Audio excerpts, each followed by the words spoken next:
पिछली क्लास में हम लोगों ने सेल डिवीजन पर डिस्कस किया था, तो आज की क्लास में भी हम लोग सेल डिवीजन में आगे बढ़ेंगे।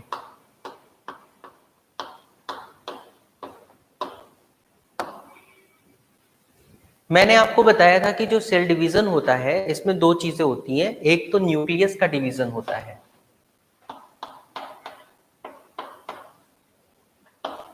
और फिर साइटोप्लाज्म का डिवीजन होता है। न्यूक्लियस और साइटोप्लाज्म, इन दोनों के डिवीजन को हम बोलते हैं सेल डिवीजन। आपको याद होगा मैंने आपको पढ़ाया था कि सेल डिवीजन की एक टाइमिंग होती है, इस पे हम लोगों ने क्वेश्चन कर लिया है। और फिर आपको पढ़ाया था कि ये पूरा जो सिस्टम है ये एक साइकिल के थ्रू चलता है जिसको हम बोलते हैं सेल साइकिल। और ये cell cycle basically G1 S G2 और M फेज में डिवाइडेड होता है। आपको बताया था कि G1 और S के बीच में एक G0 फेज होती है जिसको हम क्विसेंट पीरियड कहते हैं। ये एक कमिटमेंट वाला पीरियड होता है जिसमें सेल ये डिसाइड करती है कि डिवाइड करें या ना करें, प्रिपरेटिव। फिर आपको मैंने बताया था कि ये तीनों जो हैं इसको हम प्रिपरेटिव पीरियड कहते हैं, है ना। और एम फेज जो होता है इसको एग्जैक्टली डिवाइडिंग पीरियड कहते हैं, है ना। मेन डिवीजन जो है वो एम फेज में होता है। यहां तक मामला क्लियर था, यहां तक सारी बातें हम लोगों ने डिस्कस कर ली थी। ये एम वाला, ठीक है। अब थोड़ा सा और डिस्कशन देख लेते हैं हम लोग। इसके बाद हम लोगों ने बात किया था कि जो सेल डिवीजन बेसिकली होता है, न्यूक्लियस का जो डिवीजन होता है ये दो तरीके से होता है, एक तो माइटोसिस के थ्रू होता है और एक मियोसिस के। तो यहीं से आज की क्लास स्टार्ट होगी। हम लोगों ने ये सारे डिस्कशन कर लिए हैं पिछली क्लास में, तो यहां तक तो सबको क्लियर होगा। आप जाकर के एक बार प्रीवियस वीडियो भी देख सकते हैं। तो आज का जो टॉपिक होगा वो मियोसिस और माइटोसिस है। तो पहले माइटोसिस और फिर मियोसिस की तरफ चलेंगे। ठीक, हम लोग माइटोसिस और मियोसिस को ऑब्जर्व करें।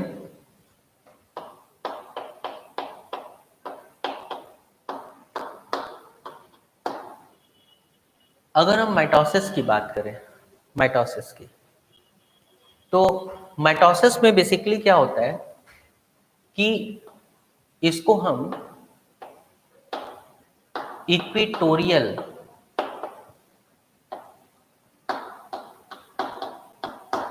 डिवीजन कहते हैं। इक्वेटोरियल डिवीजन कहते हैं। इक्वेटोरियल डिवीजन क्यों कहते हैं? क्योंकि यहाँ पे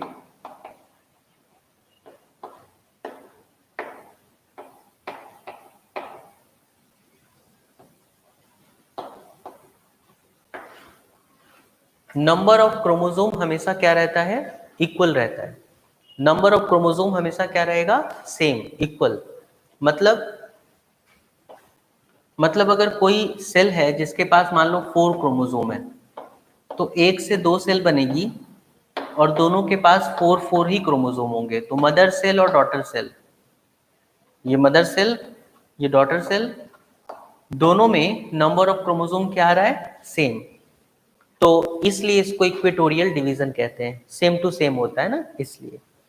अब क्वेश्चन आता है कि माइटोसिस होता कहाँ कहाँ है? तो माइटोसिस बेसिकली 99% जो केसेस होती हैं उसमें माइटोसिस ही होता है। जैसे जो ग्रोथ होता है,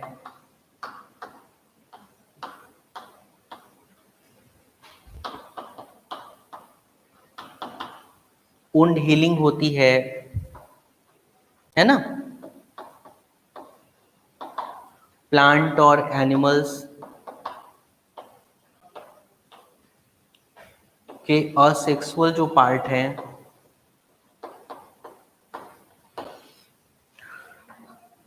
ये बेसिकली माइटोसिस से बनते हैं।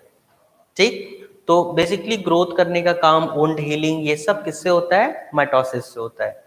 ठीक, प्लांट एनिमल्स में जो असेक्सुअल पार्ट है, जैसे कोई चोट लग गया तो वो माइटोसिस से ठीक होगा। पत्ती बन रही है, फल बन रहा है, फूल बन रहा है, ठीक है, ये सब किससे हो रहा है? माइटोसिस से। तो इक्वेटोरियल डिवीजन, माइटोसिस का मेन यही है कि 1 से 2 बनेगा और नंबर ऑफ क्रोमोसोम हमेशा क्या रहेंगे? सेम। माइटोसिस से गैमेट्स नहीं, यहां से केवल असेक्सुअल स्ट्रक्चर। लेकिन अगर हम मियोसिस की बात करें,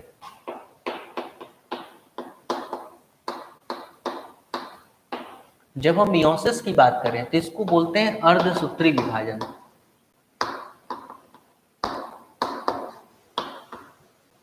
अर्धसूत्री, अर्ध मतलब होता है आधा, सूत्री मतलब क्रोमोसोम, और माइटोसिस को बोलते थे समसूत्री।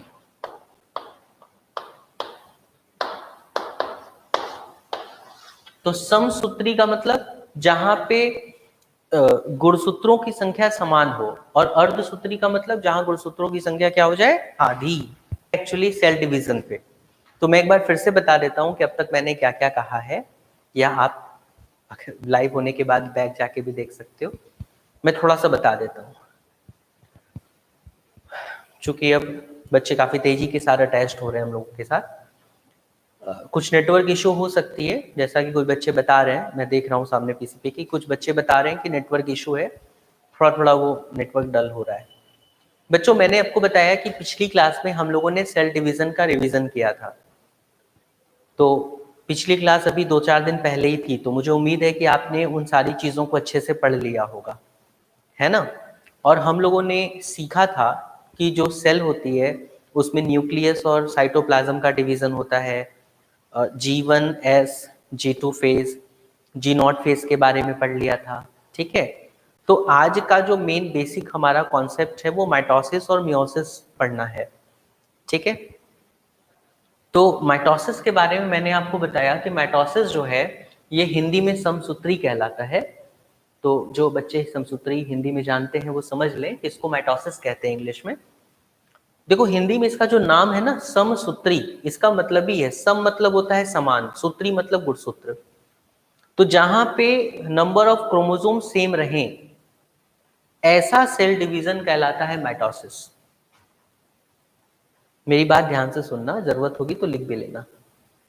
तो इसको इक्वेटोरियल डिवीजन कहते हैं। ये कई बार पूछा है कि इक्वेटोरियल सेल डिवीजन किसे कहते हैं? इक्वल सेल डिवीजन, बराबर का सेल डिवीजन। क्यों? क्योंकि नंबर ऑफ क्रोमोसोम यहां पे क्या रहते हैं? इक्वल। नंबर ऑफ क्रोमोसोम यहां पे समान रहते हैं, एक समान। जैसे इसमें एक सेल से हमेशा 2 बनता है, माइटोसिस में हमेशा एक सेल से 2 बनता है। कई बार मेरे पास बच्चे आते हैं पूछते कि सर ये 1 से 2 कब बनेगा, 1 से 4 कब बनेगा। तो आज की क्लास उन सब बच्चों के लिए इंपॉर्टेंट है। आज की क्लास उन सब बच्चों के लिए इंपॉर्टेंट है क्योंकि आपके सारे क्वेश्चंस के आंसर यहाँ पे मिल जाएंगे। तो यहाँ पे 1 से 2 सेल बनती है और नंबर ऑफ क्रोमोसोम जो है ना वो सेम रहता है। तो यहाँ पे देखो 4 नंबर ऑफ क्रोमोसोम्स हैं, तो इनकी जो डॉटर सेल्स बनेंगी उनमें भी नंबर ऑफ क्रोमोसोम क्या रहेगा? सेम रहेगा, ठीक है। ठीक, देखो बच्चों जहां तक समझ में आते जाए ना, यस सर, क्लियर सर, ऐसा लिखते जाना, क्योंकि मेरे और तुम्हारे बीच ना ये कमेंट बॉक्स ही एक रास्ता है। तो मैं उस पर देख रहा हूँ, तो जैसे जैसे वो स्क्रॉल होता रहता है, यस सर, मुझे समझ में आ जाता है कि आप जुड़े हुए हो और आप चीजों को अच्छे से समझ रहे हो, ठीक है। बाकी मैं बीच बीच में जाके चेक भी कर ले रहा हूँ क्या लिख रहे हो आप लोग। फिर मैंने बताया कि ये माइटोसिस होता कब है। देखो मेन जो कंफ्यूजन होता है ना बच्चों का वो इसी में होता है कि सेल डिवीजन मियोसिस से होता है कि माइटोसिस से। तो मैंने सारी चीजें बता दी हैं कि सेल में न्यूक्लियस और साइटोप्लाज्म का डिवीजन होगा, आज सब बता देंगे अच्छे से। फिर बताया कि पहले तैयारी होती है फिर डिवीजन होता है। तो जो तैयारी होती है वो G1S G2 था, जिसमें G0 भी पढ़ाया था, वो प्रिपरेशन 95% प्रिपरेशन। अब जो 5% का डिवीजन है ना वो न्यूक्लियस का होगा और साइटोप्लाज्म का होगा। तो पहले न्यूक्लियस का होगा। अब न्यूक्लियस का होगा तो 2 रास्ते हैं, मियोसिस माइटोसिस। तो पहले यही समझ रहे हैं, मियोसिस माइटोसिस, ठीक है। तो आज सब क्लियर हो जाएगा। तो कई बच्चे पूछते हैं कि माइटोसिस होगा सर कि मियोसिस। तो बेटा जैसे मैंने बताया था कि किसी जगह जाना है तो उसके कई रास्ते हैं। अब ये मेरे पे डिपेंड करता है कि मेरे को कौन सा रास्ता चुनना है। तो अगर मेरे को ये प्रॉपर्टीज चाहिए भाई सपोज करो तुम्हें कहीं जाना है और तुम्हें आइसक्रीम खरीदना है, सपोज कर लो 2 4 5 फ्लेवर्स के, तो तुम्हें आइसक्रीम पार्लर जाना पड़ेगा अच्छे वाले, जहाँ सारे फ्लेवर्स मिलते हो भाई, है ना, जहाँ पे तुम्हें स्ट्रॉबेरी मिलता हो, बटर स्कॉच मिलता हो, मल्टी फ्रूट्स मिलते हो, है ना, वनीला मिलता हो, आजकल बहुत फेमस है, प्लेन पुराना हो गया वैसे, है ना। तो ये सारी जो चीजें मिलेंगी तुम्हें, तो तुम्हें उसी रास्ते जाना पड़ेगा ना जहाँ पे तुम्हारा वो पार्लर मौजूद हो, मतलब सिचुएटेड हो। और सपोज करो कि तुम्हें पिज्जा लेना है, तो तुम्हें ऐसे वाले रास्ते को चुनना पड़ेगा जहाँ पे पिज्जा शॉप हो, भाई पिज्जा हट हो, डोमिनोज हो, कुछ ऐसा होना चाहिए ना वहां पे। क्लियर है? अब समझ में आ गया? जो खाने पीने के नाम पे जल्दी समझते हो तुम लोग, बाय वालों की खासियत थोड़ा जल्दी समझ जाता है। ठीक है, चलो देखते हैं एक बार कमेंट्स तुम्हारे। काफी सारे बच्चे कमेंट कर रहे हैं। बात कर रहा था कि जो माइटोसिस होती है वो 99% माइटोसिस होता है। तो अगर मैंने बताया आइसक्रीम लेना है तो उस रास्ते जाना पड़ेगा, पिज्जा लेना है तो उस रास्ते। तो भाई अगर सेल को नंबर ऑफ क्रोमोसोम सेम रखने हैं, ध्यान से समझना, बहुत आराम से समझ के पढ़ना है। अगर नंबर ऑफ क्रोमोसोम सेम रखने हैं, मतलब 4 का 4 ही रखना है, मान लो 46 है तो 46 ही रखना है। तो अगर नंबर ऑफ क्रोमोसोम सेम रखना है तो वो कौन सा रास्ता चुनेगा? माइटोसिस का। अब हमें ये जानना है कि कौन से डिवीजन में नंबर ऑफ क्रोमोसोम सेम रहता है। तो चाहे ग्रोथ हो, भाई तुमने कोई छोटा सा पौधा लगा दिया, नन्हा सा बीज, अब वो धीरे धीरे धीरे धीरे बड़े से पीपल के पेड़ में कन्वर्ट हो गया, तो वो मियोसिस से हुआ कि माइटोसिस से? कमेंट करो। माइटोसिस से। एक छोटा सा बच्चा जिसको तुमने देखा अभी 1 साल का है, तुमने 10 साल बाद देखा इतना बड़ा हो गया, 20 साल बाद देखा और बड़ा हो गया, 30 साल बाद देखा और बड़ा हो गया, 50 साल बाद देखा और बड़ा हो गया, तो उसमें क्या हो रहा है? माइटोसिस हो रहा है। तुम जब जन्म लिए थे तो तुम इतने छोटे से थे, अभी तुम इतने बड़े हो गए, तो ये कैसे हुआ? माइटोसिस से हुआ, क्योंकि नंबर ऑफ क्रोमोसोम सेल्स में क्या है? इक्वल है। तो इसलिए ग्रोथ होता है माइटोसिस से। और वुंड हीलिंग, जैसे मान लो हाथ में चोट लग गया, तुम स्कूटी चला के जा रहे हो, फिसल के गिर गए, बहुत तेज तेज चला रहे थे, बारिश हो गई, कीचड़ में फिसल गए, तो चोट लग गया, तो वो चोट ठीक होगा कि नहीं? और अगर वो चोट मियोसिस से ठीक होगा तो नंबर ऑफ क्रोमोसोम हाफ हो जाएंगे, तो मामला गड़बड़ हो जाएगा। तो वहां पे भी क्या होता है? माइटोसिस होता है। तो माइटोसिस जो है वो वुंड हीलिंग कराता है, ग्रोथ कराता है, प्लांट्स में, एनिमल्स में, मतलब ओवरऑल हर जगह 99% केस आपको मिलेंगे माइटोसिस के। कैंसर भी जो बनता है ना, कैंसर वाला जो सेल बनता है वो भी माइटोसिस से बनता है। एक जगह एक पेपर में आया था, एक बच्चा मेरे पास लेके आया था, पूछ रहा था, तो माइटोसिस से ही कैंसर का भी सेल बनता है। ठीक है, तो ये माइटोसिस है। अब देखो मियोसिस क्या है।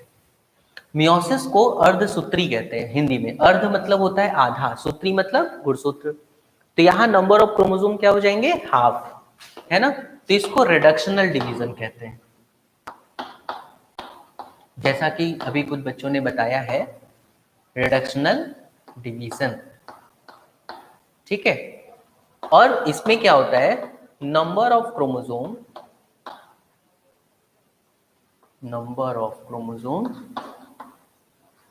हाफ हो जाते हैं। नंबर ऑफ क्रोमोसोम क्या हो जाते हैं? यहाँ पे हाफ हो जाते हैं, आधे हो जाते हैं।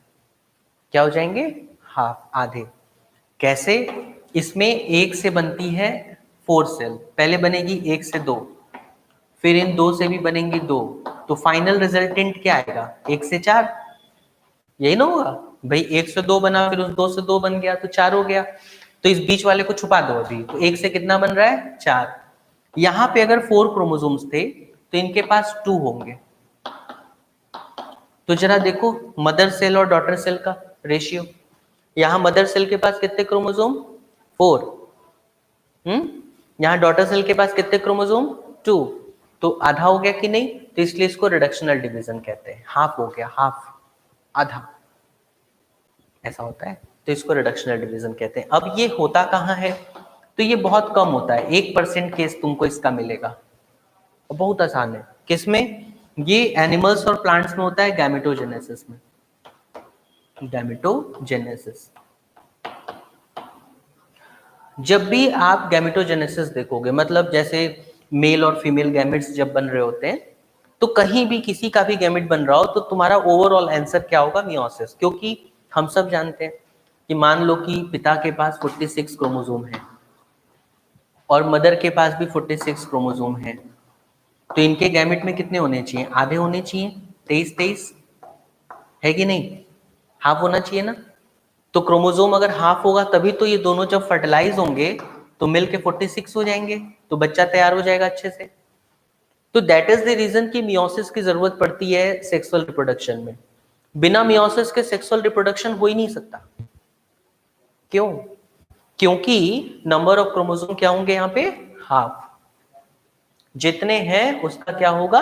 हाफ। हाफ मदर में, हाफ फादर में, और फिर दोनों का जब पॉपुलेशन होकर के अटैचमेंट होगा तो 46। अगर मान लो ये मेटोसिस से होता तो 46 का क्रोमोसोम भी 46, तो 46 मिलके यहाँ कितना हो जाता? बताओ 46 कितना होगा?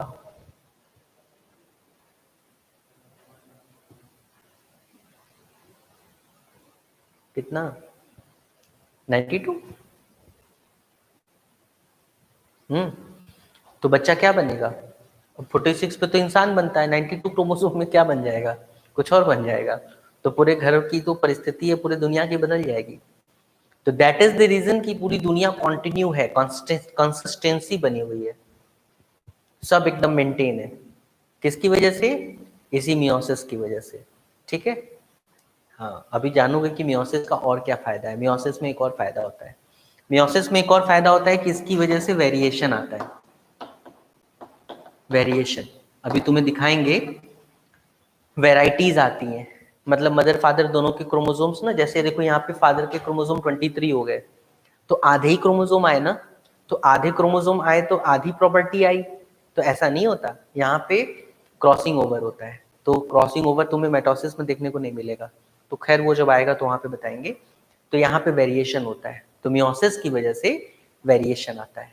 ठीक है, तो ये जल्दी से स्क्रीनशॉट लो, जल्दी से लो, और मैं कमेंट देखता हूँ।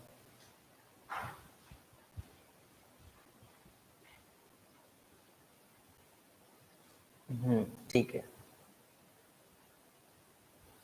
चांदनी, आस्था, परी, स्नेहा, गुड इवनिंग बेटा सबको। चलो बहुत बढ़िया, तो यहाँ तक सबको समझ में आ गया है।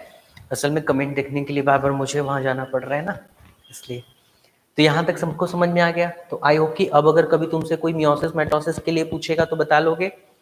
तुम्हें कुछ नहीं कहना है, तुम्हें बस बोलना है कि मेटोसिस इक्वेटोरियल डिवीजन है, वो रिडक्शनल है। यहाँ नंबर ऑफ क्रोमोसोम सेम रहेंगे, वहां हाफ होंगे। इससे सब कुछ हो रहा है, लेकिन इससे केवल गैमेटोजेनेसिस हो रही है। ये वेरिएशन का काम नहीं करता। कौन? मेटोसिस। मियोसिस से वैरायटी आती है। क्यों? क्योंकि यहां होता है क्रॉसिंग ओवर। ओवर। अब चलते हैं मेटोसिस की तरफ।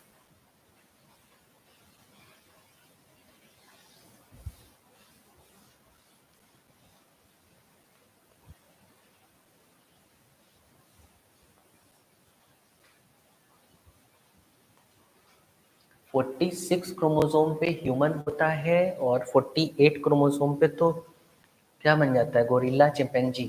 2 क्रोमोसोम के चेंजेस पे ये अंतर है। तो अगर पूरा का पूरा 46 ही बदल जाए तो क्या बनेगा? ये तो बहुत सोचने वाली बात है, रिसर्च होना चाहिए इस पे।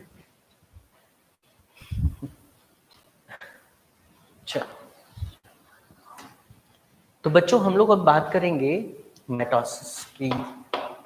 तो मैंने आपको बताया था कि जो माइटोसिस होती है, माइटोसिस के 4 स्टेप्स होते हैं, याद रखना। प्रोफेज, हम लोग आज बहुत अच्छे से पढ़ने वाले हैं। मेटाफेज, एनाफेज और टीलोफेज। कई बार क्या होता है कि इसका सीक्वेंस भूल जाने में आता है, एग्जाम में आ गया सीक्वेंस और भूल गए, अब क्या करें? तो ट्रिक लगाएं। ट्रिक क्या लगाएं? प्रोफेज मतलब प्रो, प्रो यानी प्रोग्राम, मेटाफेज में, एनाफेज आना, टीलो मतलब टेलीफोन। और चूंकि ये प्रोसेस किसके लिए हो रहा है? कैरियोकाइनेसिस के लिए। माइटोसिस किसके लिए हो रहा है?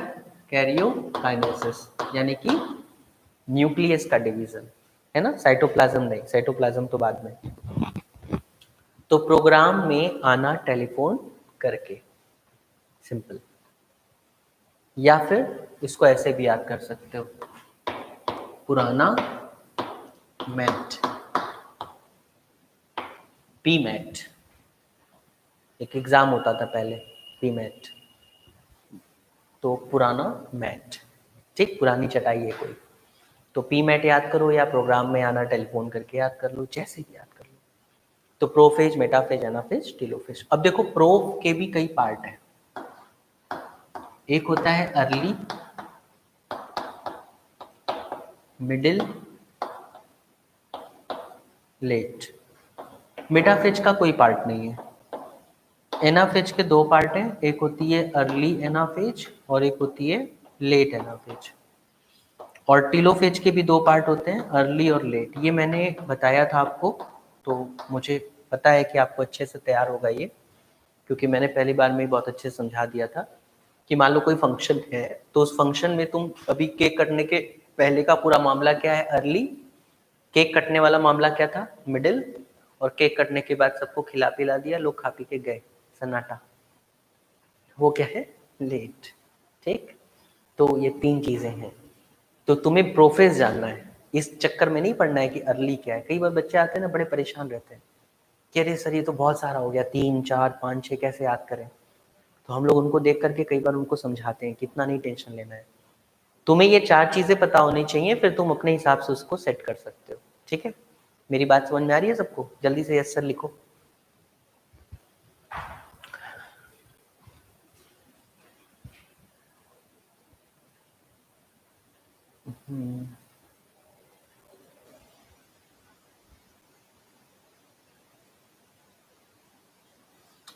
हाँ ये ठीक है, यहाँ तक। चलो भाई, यहाँ तक बातें हो गई सबकी। अब आगे चलते हैं बेटा, कॉन्सेप्ट पे ध्यान दो। ठीक, जीएस पे भी आगे बात करेंगे। देखो सबसे पहले समझते हैं कि प्रोफेस का मामला क्या है, प्रोफेस कैसे होता है। ठीक है, तो मेरे को ये मिटाना ही पड़ेगा, लग रहा है कि थोड़ा मिटा देंगे ना तो सही रहेगा। तुम लोग इसको नोट कर लेना, स्पेस चाहिए ना। देखो कोई भी सेल थोड़ा कलरफुल रहता तो और अच्छे से दिखता, बट कोई नहीं, वाइट से ही देखते हैं। कोई भी सेल है जिसको डिवाइड होना है, तो सेल के पास क्या क्या है, जरा ध्यान से समझना जो मैं बताना चाह रहा हूँ।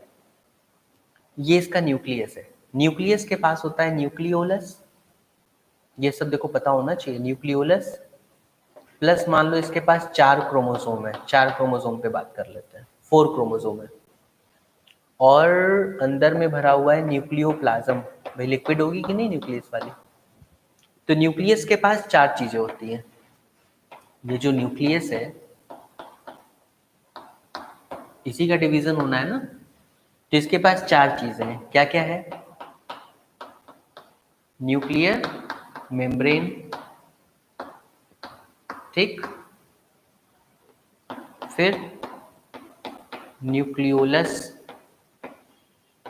फिर न्यूक्लियोप्लाज्म, और फिर क्रोमोसोम। इतना क्लियर है? 4 चीजों से मिलके न्यूक्लियस बना हुआ है। बाहर में ये तुम्हारा सेल मेम्ब्रेन है, सेल मेम्ब्रेन, ओके, और इसके अंदर ये पूरा सेल का साइटोप्लाज्म भरा हुआ है, यही होता है। तो ये सेल डिवीजन के लिए तैयार है, क्योंकि ये G1 S और G2 को क्या करके आई है, कवर करके आई है। तो इसके सेंट्रियोल्स भी डबल है, तो यहाँ पे इसके सेंट्रियोल्स भी पड़े हुए हैं, ये सेंट्रियोल्स है। थोड़ा कलर रहता तो और मजा आ जाता। ये इसके सेंट्रियोल्स है, कहाँ लिखे इसको, यही लिखते हैं, यहाँ दिख रहा है सेंट्रियोल्स। ठीक है, तुम लोग मेरे सामने हो, यस सर क्लियर सर लिखते जाना, ताकि मेरे को दिखता रहे कि तुम लोग को समझ में आ रहा है। अब देखो बच्चे, यहाँ पे क्या होता है, न्यूक्लियस की ही डिवीजन है, तो मेरे को बाहर की चीजों से कोई लेना देना नहीं। अब देखो क्या चेंजेस होंगे, ये सेल G1 कंप्लीट कर चुकी है, तो इसके पास सारे ऑर्गेनल डबल है, प्रोटीन है। एस फेज में गई तो डीएनए डबल हो चुका है, क्रोमोसोम नहीं, डीएनए डबल हो चुका है। एम और फिर G2 में गया है तो सेल एकदम टाइट पैक है, मतलब फटने वाली है सेल, इतनी पैक है। क्योंकि मैंने बताया था ना, एक झोले के अंदर 5 किलो का सामान रखना था, 10 किलो हटा हुआ है, झोला एकदम फटने के लिए तैयार है। समझ रहे हो ना? तो सेल ने मैसेज भेज दिया था न्यूक्लियस को कि भाई तुम जल्दी से डिवीजन करो, और न्यूक्लियस बोलता है कि मेरे को आइसक्रीम वाले रास्ते से जाना है, यानी कि माइटोसिस करना है। तो अब माइटोसिस के पहले की हालचाल दिखा रहे हैं तुम्हें। ठीक माइटोसिस के पहले सेंट्रियोल्स डबल है, पहले एक था अब डबल है। न्यूक्लियस के अंदर न्यूक्लियर मेम्ब्रेन है, न्यूक्लियोलस है, न्यूक्लियोप्लाज्म है, क्रोमोसोम्स हैं, और यहाँ पे सेल मेम्ब्रेन और साइटोप्लाज्म है। पक्का? ठीक, चलो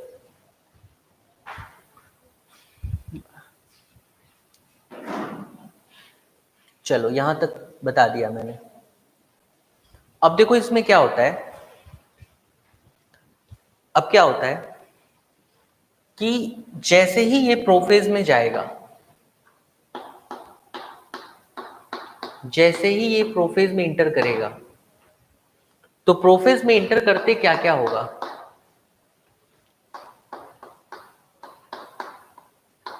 न्यूक्लियर मेम्ब्रेन मैं क्रॉस कर रहा हूं, मतलब डिसअपियर। ध्यान से देखो, सबसे पहले न्यूक्लियर मेम्ब्रेन क्या हो गई? डिसअपियर हो गई। अब तुम ऑब्जर्व करो, इसको अपीयर करो कि ये वाली लेयर धीरे धीरे गायब हो गई।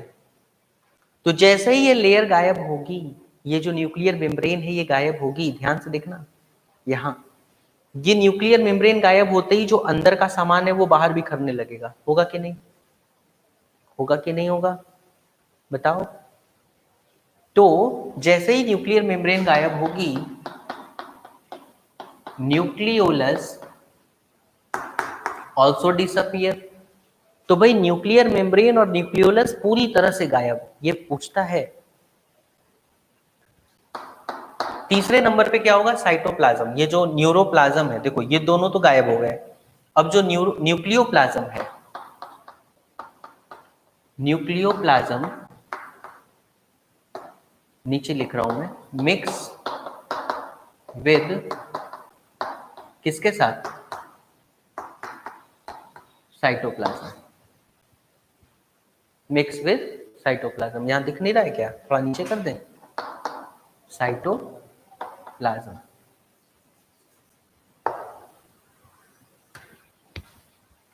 तो न्यूक्लियोप्लाज्म किसके साथ मिक्स हो गया? साइटोप्लाज्म के साथ। फिर मैंने क्या बताया कि जब ये मिक्स हुआ तो ये थोड़ा सा और ज्यादा कोलाइडल हो गया, है ना? और ज्यादा गाढ़ा हो गया, और ज्यादा कोलाइडल हो गया। और जब ये और ज्यादा कोलाइडल और ज्यादा गाढ़ा हो गया तो आपसे पूछता है एग्जाम में कि इसका रिफ्रैक्टिव इंडेक्स RI बढ़ेगा कि घटेगा। एक जगह मैंने देखा था तो मैंने सोचा कि बता ही दूं, बच्चों को काम आए। तो रिफ्रैक्टिव इंडेक्स इसकी क्या होती है? बढ़ जाती है, बढ़ जाएगी। तो न्यूक्लियोप्लाज्म मिक्स विद साइटोप्लाज्म, और इसकी वजह से इसका रिफ्रैक्टिव इंडेक्स क्या हुआ? बढ़ गया। खैर ये तो बात हो गई। तो अब तुम जरा एज्यूम करो कि ये मेम्ब्रेन गायब हो चुकी है, न्यूक्लियोलस गायब हो गया है, मेम्ब्रेन गायब, ये प्लाज्म मिक्स हो गया। ठीक, ऑर्गेनल से लेना देना नहीं है, वो बाहर पड़े हुए हैं। अब बचा कौन? क्रोमोसोम। तो क्रोमोसोम के साथ क्या हो रहा है? तो क्रोमोसोम फ्री। क्रोमोसोम क्या हो गया? फ्री हो गया। फ्री मतलब अंदर तो पैक था ना मेम्ब्रेन में, तो फ्री हो गया। किसमें? साइटोप्लाज्म में। साइटोप्लाज्म में क्रोमोसोम क्या हो गया? फ्री हो गया। क्रोमोसोम क्या हो गया? फ्री हो गया। अब जल्दी से देख के बताओ मुझे, स्क्रीनशॉट लो इसका। तो हमने क्या सीखा कि जब ये प्रोफेज हो रहा होता है तो ये चीज होती है। ये कहाँ होती है? प्रोफेज में। अब इसको हम लोग 3 पार्ट में तोड़ेंगे, अर्ली में, मिडिल में और लेट में। ठीक है, पहले बताओ कि इतना समझ आया कि नहीं, फिर मैं अर्ली लेट की बात करूं।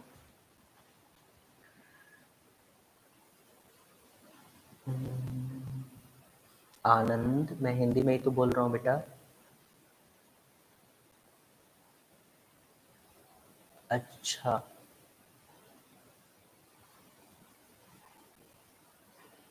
चलो यहां तक सबको समझ में आ गया? ठीक है।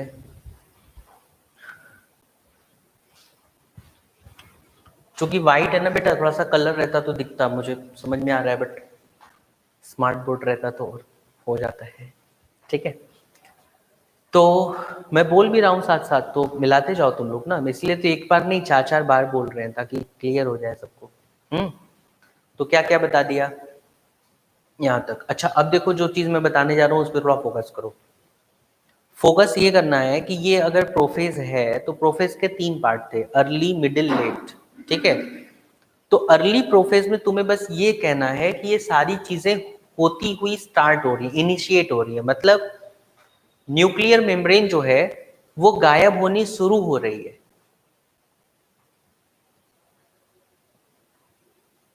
Starting disappearing. न्यूक्लियोलस भी डिसअपियर होता हुआ स्टार्ट हो रहा है, मिडिल फेज में लगभग डिसअपियर हो गया है, और लेट प्रोफेज में पूरी तरह से completely disappeared. So nuclear membrane in late phase completely disappear, nucleoplasm completely mix in late. तो अर्ली में स्टार्ट हो रहा है, मिडिल में लगभग हो गया है 50%, और लेट वाले में कंप्लीटली डिसअपियर। तो अर्ली, लेट और मिडिल उतना मतलब नहीं रखता अगर हमें ये चीजें पता है तो हम बेसिक कहेंगे कि nuclear membrane disappear, nucleolus disappear, nucleoplasm mix with cytoplasm and chromosome becomes free. Clear है? हाँ, एक और चीज होगा, अब वो देखो। धीरे धीरे ये जो सेंट्रियोल्स है ना, ये भी मूव करेंगे ऐसे ऐसे ऐसे ऐसे ऐसे ऐसे ऐसे ऐसे, और ये पोल तक पहुंच जाते हैं। कहां पहुंच जाते हैं? पोल तक। पोल क्या होता है? नॉर्थ पोल और साउथ पोल। तो ये सेंट्रियोल घूम के यहाँ पहुंच जाता है और ये सेंट्रियोल घूम के यहाँ पहुंच जाता है। तो हम यहाँ लिख दें, नीचे नीचे दिख रहा है, यहाँ पे यहाँ लिखे, यहाँ लिखते हैं सेंट्रियोल्स, दिख रहा है ना सबको? मूव टुवर्ड्स, पूरे पूरे मोबाइल स्क्रीन पे देखो सभी लोग ध्यान से, आधे पे नहीं देखना। सेंट्रियोल मूव टुवर्ड्स पोल। सेंट्रियोल कहां पहुंच गए? पोल पे। सेंट्रियोल कहां पहुंच गए? पोल पे। इतना कुछ होता है कहां? प्रोफेज में। ठीक है, जल्दी से नोट करो, देखे तुम्हारे कमेंट्स को।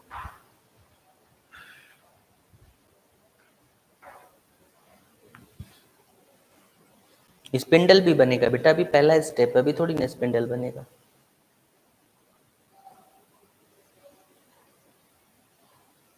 चलो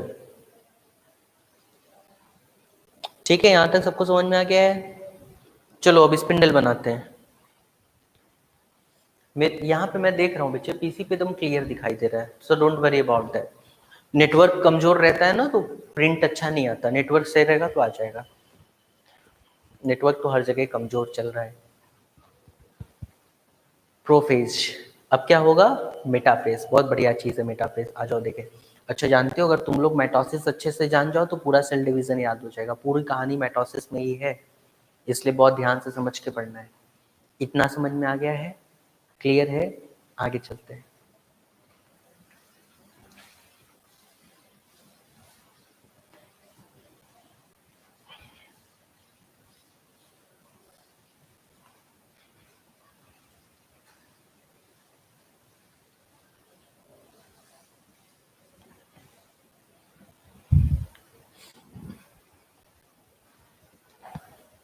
ठीक है,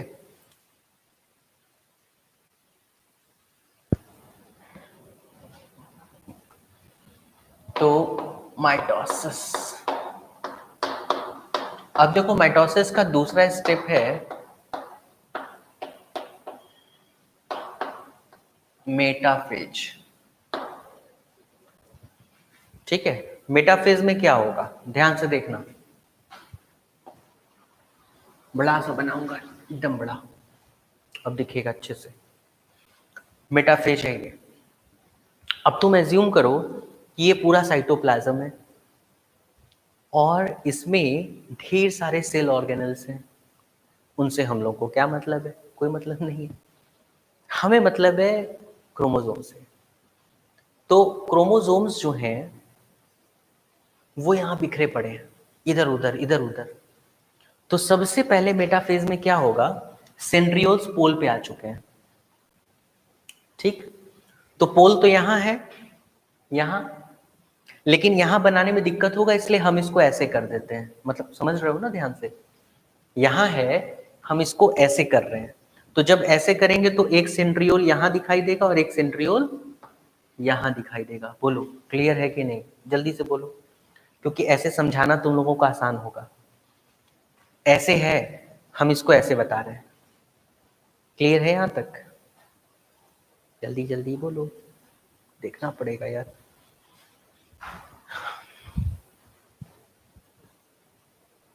हाँ ठीक, गुड। चलो भाई, अब क्या होगा ध्यान से देखना बच्चे, मेटाफेज में क्या क्या होता है।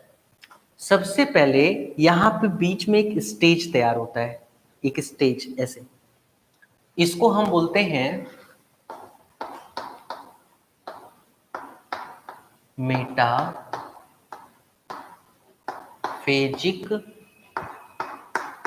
प्लेट। दिख रहा है? ठीक है, थोड़ा सा इसको और ऐसे करना होगा। सर थोड़ा सा ये ऐसे हो जाएगा क्या, थोड़ा यहां तक दिख जाए, उधर थोड़ा कट जाए चलेगा।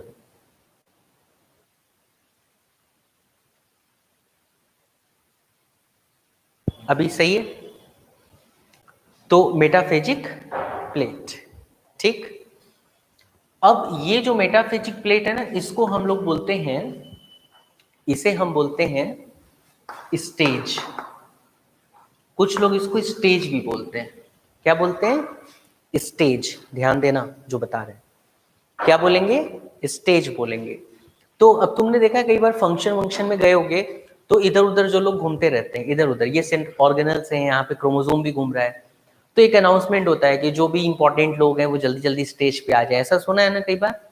तो बस समझ जाओ कि मेटाफेजिक प्लेट के बनने के बाद इस पे बुलाया जाता है क्रोमोसोम्स को। तो सारे क्रोमोसोम्स अरेंज होंगे इसके ऊपर।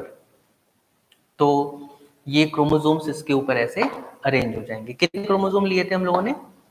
4 क्रोमोसोम लिए थे। तो चलो 4 ही क्रोमोसोम पे बनाते हैं। तो ये क्रोमोसोम्स अरेंज हो गए, तो यहाँ पे लिख देते हैं क्रोमोसोम्स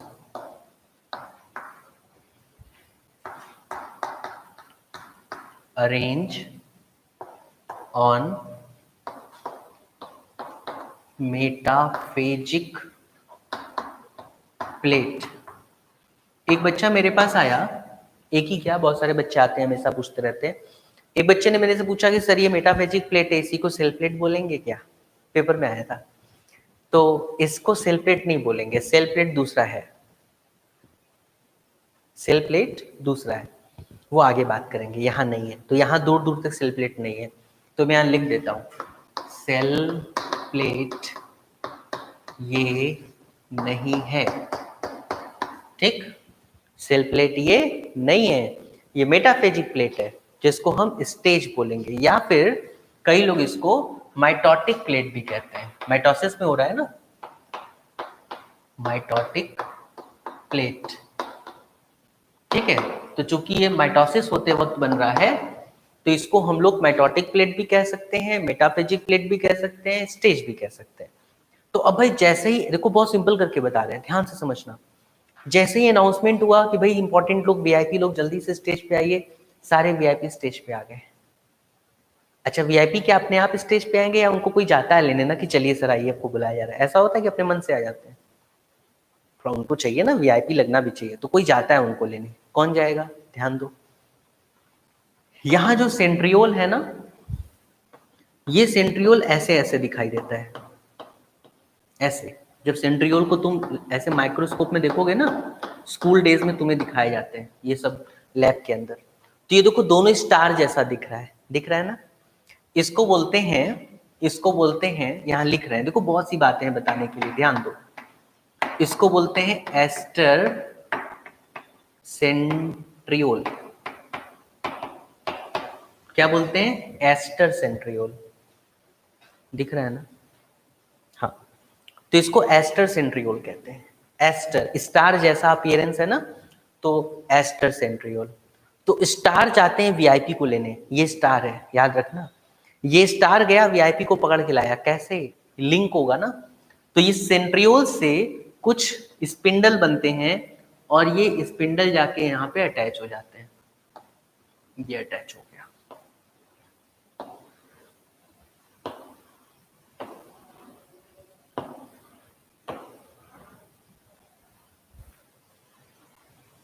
ठीक,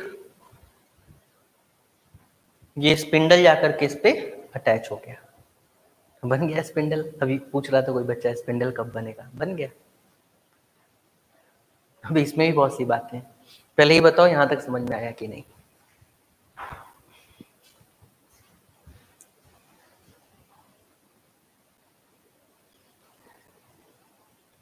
ठीक है, चलो सब कोई लिख लिया, सबने अपनी भाषा में नोट करते जाना अच्छे से। तो बच्चों अब तक गाइस, अब तक हम लोगों ने सीखा कि जैसे ही प्रोफेज होगा, मेटाफेज में सबसे पहले मेटाफेजिक प्लेट बनता है, स्टेज बनता है, फिर सेंट्रियोल्स जो हैं वो क्रोमोसोम को पकड़ के यहाँ लाते हैं। तो कहीं ना कहीं मेटाफेजिक प्लेट पे क्रोमोसोम्स क्या हो गए? अरेंज हो गए, और हम कह सकते हैं centrioles work as driver of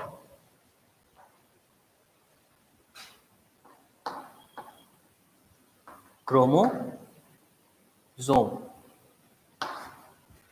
centriole जो है वो क्रोमोसोम के ड्राइवर की तरह काम कर रहे हैं। क्यों? क्योंकि उसको पकड़ के तो स्टेज पे वही न लाया, तो क्रोमोसोम अरेंज हो गया। अब एक बड़ी इंपॉर्टेंट बात है जो बताने जा रहे हैं, सुनना, एग्जाम में पूछता है। एग्जाम की दृष्टि के हिसाब से ही पढ़ाया जा रहा है तुम्हें, ऐसा नहीं कि देखो सेल डिवीजन तो है, पढ़ा दिया हो गया, लेकिन तुमसे एग्जाम में क्या पूछेगा उसके हिसाब से बता रहे हैं। तो एग्जाम में क्वेश्चन आया था अरेंजमेंट ऑफ क्रोमोसोम पे। तुम एक बात बताओ कि मान लो कि मम्मी पापा हैं और 2 बच्चे हैं, और उनको एक ऑटो में बैठ के जाना है। मान लो उनकी कारवार खराब है, कुछ भी, ऑटो में ही बैठना है। तो उन्हें जब ऑटो में बैठना है तो बच्चे कहाँ बैठेंगे, मम्मी पापा कहाँ बैठेंगे? क्या तरीका होगा बैठने का? मतलब मम्मी पापा ऐसे बीच में बैठ जाए, मदर फादर पेरेंट्स, और बच्चों को किनारे किनारे बैठा दें, एक को इस डोर की तरफ, एक को इस डोर की तरफ, या फिर बच्चों को आगे ड्राइवर के बगल में बैठा दें। कैसे बैठाएं, क्या तरीका होगा? तो जो जेन्युइन तरीका होगा वो ये होगा, जो आप जैसा बता रहे हो, कि मदर फादर किनारे बैठ जाए और दोनों बच्चों को बीच में बैठा दें, बच्चे सेफ, ऐसा ही होगा ना। बस वही अरेंजमेंट यहाँ पे है, ध्यान देना। जो बड़े क्रोमोसोम्स हैं, लार्जर क्रोमोसोम्स, सारे क्रोमोसोम बराबर थोड़ी ना होते हैं शरीर में, 46 क्रोमोसोम है, 46 ऐसे लगेंगे। अब 46 कौन लगाए? तो मैंने 4 लगा के बता दिया। तो लार्जर क्रोमोसोम्स जो हैं वो साइड में है, पेरीफेरल। तो इनको पेरीफेरल क्रोमोसोम कहते हैं, ध्यान दो मेरी बात को। तो लार्जर क्रोमोसोम जो है वो पेरीफेरल रीजन पे है, यहाँ पे, और जो स्मॉलर क्रोमोसोम है वो सेंट्रल पे। तो central locating chromosomes are smaller. जितना छोटा उतना बीच में, जितना बड़ा उतना किनारे। ध्यान रखें, जितना बड़ा उतना किनारे, जितना छोटा उतना बीच में। जितना सेंट्रलाइज्ड क्रोमोसोम है उतना छोटा होगा। अगर नंबरिंग कर दे ए बी सी डी और आपसे पूछ दे कि कौन से क्रोमोसोम इसमें छोटे हैं, तो आप फटाक से बताओगे कि सर बी और सी वाला जो है वो छोटा होगा, ए और डी वाला जो होगा वो बड़ा होगा। क्लियर हुआ? बताओ।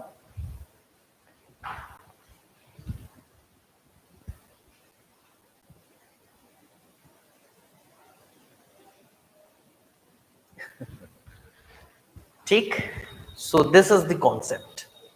मैं सिंपल सिंपल एग्जांपल देके इसलिए बताता हूँ कि चीजें याद हो जाए तुम लोगों को। ठीक, तो यहां तक समझ में आ गया arrangement of chromosome. Arrangement of chromosome का मतलब लार्जर क्रोमोसोम जो है वो पेरीफेरल रीजन पे, और जो स्मॉलर क्रोमोसोम्स हैं वो तुम्हें कहां मिलेंगे? सेंट्रल पोजीशन पे। तो मैं लिख देता हूं छोटा सा, लार्ज पेरीफेरल और स्मॉल कहां? सेंट्रल। ठीक है, तो ये हो गया। अच्छा, मेटाफेज की बात यहीं खत्म नहीं होती, मेटाफेज का कोई पार्ट नहीं है, लेकिन ये अपने ही में बहुत है। जरूरी नहीं होता कि बहुत सारे पार्ट हो तो बहुत लेंदी हो। प्रोफेज में देख लो 3 पार्ट था, कौन सा लेंदी था? मेटाफेज में कोई पार्ट नहीं है, लेंदी ही लेंदी है, काम ही काम हो रहा है इसमें। लार्ज जो है वो पेरीफेरल पे है, स्मॉल जो है वो सेंट्रल पे है। अब क्या होगा? स्टार्स जब वीआईपी को पकड़ने जाएंगे तो कैसे लेके आएंगे? मतलब किसी को बुलाना होगा तो कैसे बुलाएंगे कि सर चलिए आपको बुलाया जा रहा है, तो कैसे? जबरदस्ती ऐसे पकड़ के लेके आएंगे? कैसे लेकर के आएंगे? कोई तरीका होगा? यहां पे क्वेश्चन आता है, मैं जो बताना चाह रहा हूं उस पर फोकस करो। ये स्पिंडल फाइबर इस क्रोमोसोम से अटैच हुआ है और इसको लेकर के आया है, तो इस अटैचमेंट का कोई पोजीशन रहा होगा, कोई पॉइंट रहा होगा जहां क्रोमोसोम से अटैच हुआ हो? पक्का? हाँ, तो chromosome attach with spindle fibre at kinetochore. Kinetochore, ध्यान दो, ये काइनेटोकोर क्या है? आ जाओ दिखाते हैं। कहाँ दिखाएं? यहाँ दिखाएंगे। देखो, मान लो ये क्रोमोसोम है, जैसे डोर होता है तो दरवाजा खोलने के लिए उसमें कुंडी लगी होती है, हैंडल होता है ना, ऐसे पकड़ते हैं तो खोलते हैं, फिर बंद करते हैं, पुश एंड पुल होता है ना। अगर कुंडी ना हो तो दरवाजे को कहाँ से पकड़ेंगे, कैसे खोलेंगे? पॉसिबल है ना? तो क्रोमोसोम को स्पिंडल कहाँ पकड़े भाई? किधर से पकड़े? यहाँ से पकड़े, यहाँ से पकड़ ले, यहाँ से, कहाँ से? तो नेचर ने काम बहुत अच्छे से किया है। नेचर ने यहाँ पे एक कुंडी बना रखा है, दिस लाइक दिस, बड़ा करके देख लो, यहाँ पे लैब में सब दिखाया जाता है। इसी पॉइंट पे स्पिंडल फाइबर अटैच होती है, ये, and this point is called kinetochore. This is the thing for which I am talking about, this is the place, kinetochore. तो काइनेटोकोर के पास ये स्पिंडल फाइबर अटैच होगा। काइनेटोकोर तो सबके पास होगा, छोटा हो चाहे बड़ा, हाथ तो सबके पास है। तो सबका हाथ पकड़ के ले आ रहा है, चलिए सर आइए, बुलाया जा रहा है। तो बड़े वाले सर को बुला लिया, बड़े वाले सर को बुला लिया, छोटे वाले सर को बुला लिया, स्टेज पे लगा दिया। क्लियर? Kinetochore, this. जल्दी से देख लो, यहां तक समझ में आ जाए तो फिर मैं आगे चलूं।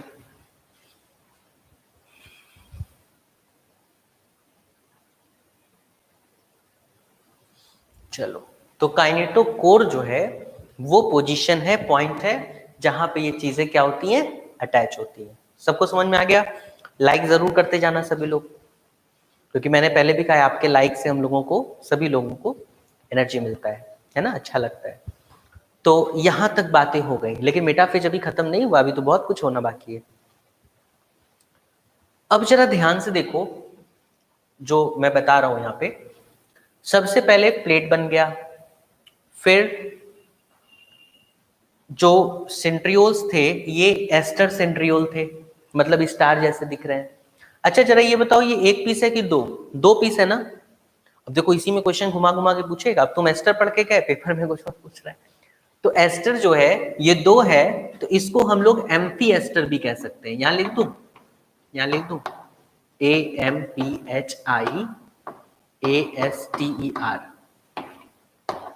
Amphi ester. अभी अलग से भी बता देंगे। तो दो एस्टर है ना, दो स्टार है, तो एम्फी स्टार। एम्फी मतलब दोनों, दोनों साथ साथ काम कर रहे हैं कि कोई एक एक काम कर रहा है? देखो इस पे दोनों लगाए कि अकेले लगाए? ये वाला भी पकड़ा है और ये वाला भी पकड़ा है, दोनों पकड़े हैं ना। तो दोनों सेंट्रियोल मिलके काम कर रहे हैं, इसलिए इसको हम एम्फी एस्टर बोलते हैं। क्या बोलते हैं? Amphi aster. क्या बोलेंगे? Amphi aster. चलो ठीक है। तो both centrioles are working together, so this is called amphiester. Amphiester, okay? अच्छा, और क्या होगा भाई, और क्या होगा? सेंट्रियोल्स ने जो स्पिंडल दिए हैं उनको जरा ध्यान से देखना,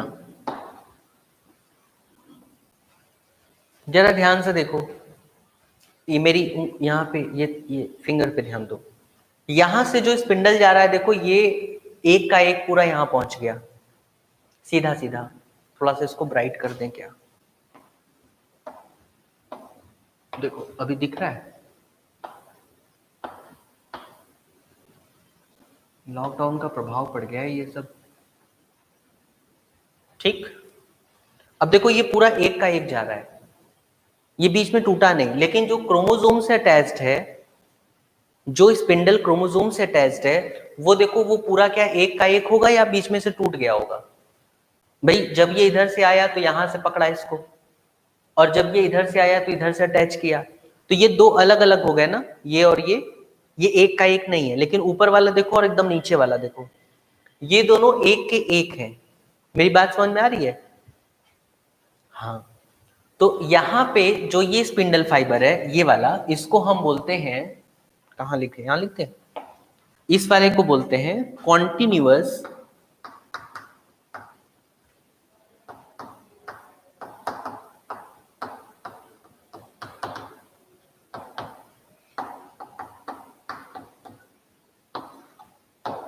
कॉन्टिन्यूअस स्पिंडल फाइबर।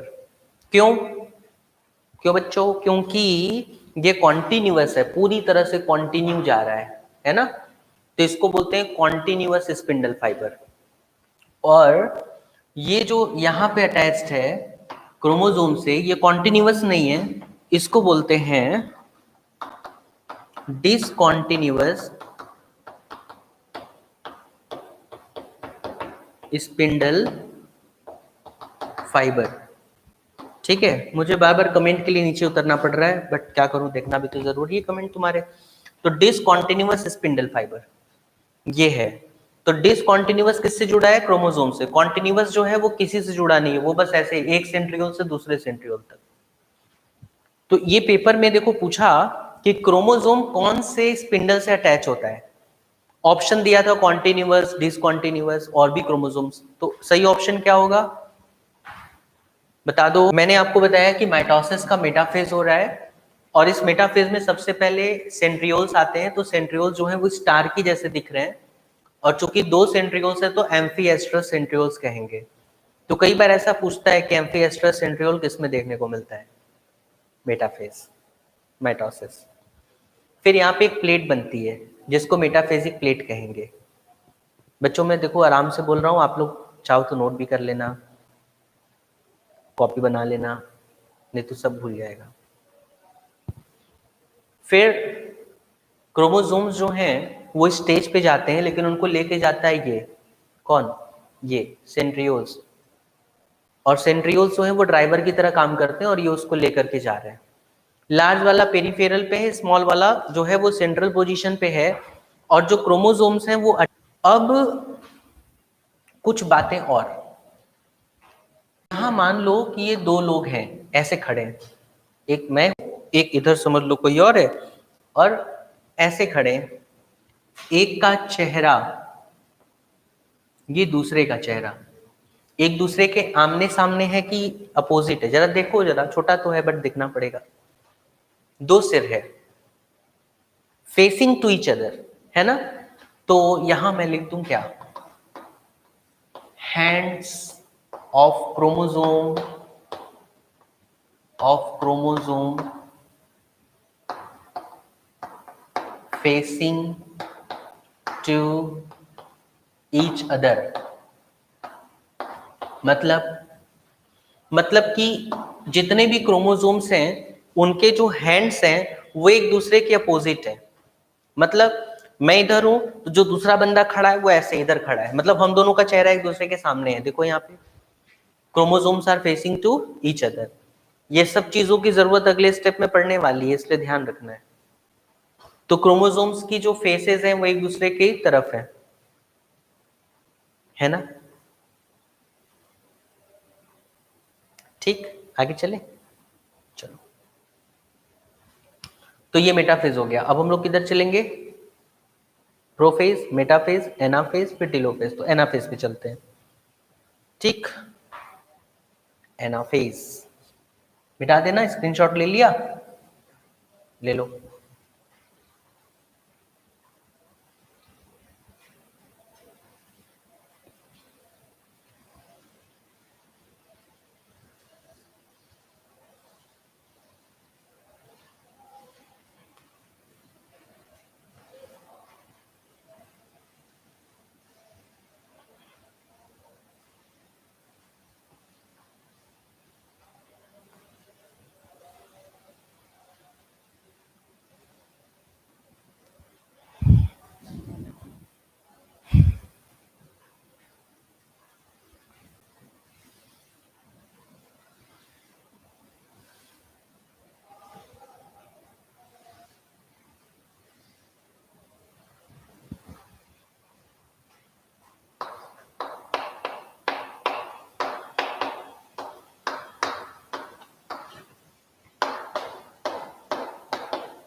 देखो एनाफेज में भी दो पार्ट मिलेगा तुम्हें, अर्ली और लेट। तो पहले एनाफेज जान लेते हैं, फिर अर्ली लेट जान लेते हैं।